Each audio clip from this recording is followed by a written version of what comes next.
Hello, ഇന്നൊരു get ready with me ആയാലോ. ഇത് പൊങ്കാല ദിവസം നമ്മൾ രാവിലെ റെഡി ആയപ്പോൾ ഗെറ്റ് റെഡി വിത്ത് മീ ആണ് കേട്ടോ. അപ്പം നമ്മൾ ഇന്ന് പൊങ്കാലയ്ക്ക് പോകാനുള്ള തയ്യാറെടുപ്പിലാണ്. അപ്പം നമ്മൾ ഇട്ടേക്കുന്ന ഒരു ട്രഡീഷണൽ ഡ്രസ്സാണ്. ഒരു മസ്റ്റാർഡ് യെല്ലോ കളറിലെ ഒരു ടോപ്പും ഒരു ഗ്രീൻ കളറിലെ സ്കേർട്ടും. പിന്നെ ആദ്യം തന്നെ കൈ കിട്ടിയ ഒരു ക്രീം എടുത്ത് വാരി കുത്തി തേക്കുക ചെയ്യുന്നത് കേട്ടോ. അതെടുത്ത് കഴിഞ്ഞപ്പോഴാണ് മനസ്സിലായത് അതിൻ്റെ അളവ് കൂടുതലായിരുന്നടാ. പിന്നെ എന്തോ ചെയ്യാനാ, പൈസ കൊടുത്ത് വാങ്ങിയല്ലേ. കുറേ മുഖത്തും കഴുത്തിലും ഒക്കെ അങ്ങ് വാരി കുത്തി അങ്ങ് കഴിച്ചു. അത് കഴിഞ്ഞപ്പോൾ ഞാൻ ഇടുന്നതേ പൗഡർ കേട്ടോ, ഹിമാലയയുടെ പൗഡർ. ഇത് ഞാനും വിഷുവിനും ഞങ്ങൾക്ക് രണ്ടുപേർക്കും സെയിം ഉള്ളൊരു പൗഡർ കേട്ടോ. ഞങ്ങൾ രണ്ടുപേരും ഇതിട്ടിട്ടാണ് അഡ്ജസ്റ്റ് ചെയ്ത് നടത്തുന്നത്. എനിക്ക് അധികം മേക്കപ്പ് ഐറ്റംസ് ഒന്നുമില്ല. മെയിനായിട്ട് എനിക്കുള്ളതെന്ന് വെച്ചാൽ ലിപ്സ്റ്റിക് കേട്ടോ. ഭയങ്കര ലിപ്സ്റ്റിക് അഡിക്ഷനുള്ള ആളാണ് ഞാൻ. ലിപ്സ്റ്റിക് ഇടാൻ പറ്റിയില്ലെങ്കിൽ നമ്മൾ ലിപ് ഗ്ലോസ് എങ്കിലും ഇട്ട് അഡ്ജസ്റ്റ് ചെയ്യും. ഇതൊരു ബ്രൗൺ കളറിലെ ലിപ്സ്റ്റിക് കേട്ടോ. ഇത് ഇടുമ്പോൾ തന്നെ മുഖം ഭയങ്കര ബ്രൈറ്റ് ആയിട്ട് തോന്നും. ഇത് one of my favourite lipstick കേട്ടോ.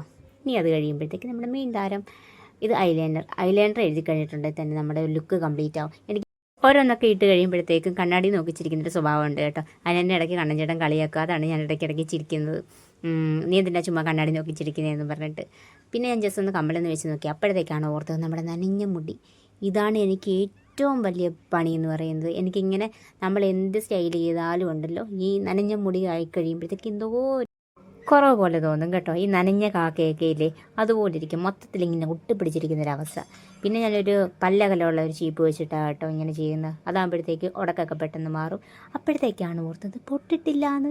അങ്ങനെ പൊട്ടൊക്കെ എടുത്തിട്ട് അങ്ങനെ കണ്ണടിയിലൊക്കെ നോക്കി ചിരിച്ച് കാണിച്ചു സ്ഥായി ഭാവം. ഇത് കണ്ടോ, ഈ കമ്മൽ കണ്ടോ എങ്ങനെയുണ്ട്. ഇതിൻ്റെ ലിങ്ക് ആരും ചോദിച്ചു വരണ്ട. ഇതിൻ്റെ ലിങ്ക് വേണമെങ്കിൽ സുനി സുമേഷിനോട് ചോദിക്കണം. അതെ, ഇതെൻ്റെ ചേച്ചിയുടെ കമ്മല കേട്ടോ. ഞാൻ അവിടെ ചെല്ലുമ്പോൾ എനിക്ക് എന്തെങ്കിലുമൊക്കെ കാണുമ്പോൾ ഇഷ്ടപ്പെടുമ്പോൾ എനിക്കിത് ഇടാൻ വേണം, അങ്ങനെ ഇങ്ങനെയാണെന്നൊക്കെ പറഞ്ഞ് ഞാൻ അടിച്ചുകൊണ്ട് വരുന്നത് കേട്ടോ. അങ്ങനെ ഞാൻ ഇതൊക്കെ ഒന്ന് ഇട്ട് നോക്കി. ഈ ഒരു കമ്മൽ ഇട്ട് കഴിഞ്ഞപ്പോഴേ ഒരു എന്താ പറയുന്നത്, മുഖത്തൊരു ബ്രൈറ്റ്നസ്സോ എന്താ പറയുന്നത്, ഒരു പ്രത്യേക ഭംഗിയായിരുന്നു കേട്ടോ. എനിക്ക് ഭയങ്കരമായിട്ട് ഇഷ്ടപ്പെട്ടു.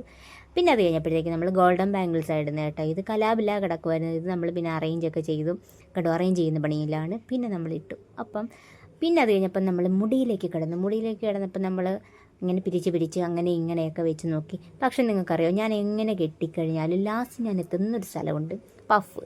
എനിക്കത് കിട്ടിയാലേ ലാസ്റ്റ് ഒരു സാറ്റിസ്ഫാക്ഷൻ കിട്ടത്തുള്ളൂ. അങ്ങനെ കറങ്ങിത്തിരിഞ്ഞ് നമ്മൾ പഫിലേക്ക് തന്നെ എത്തിയിരുന്നു.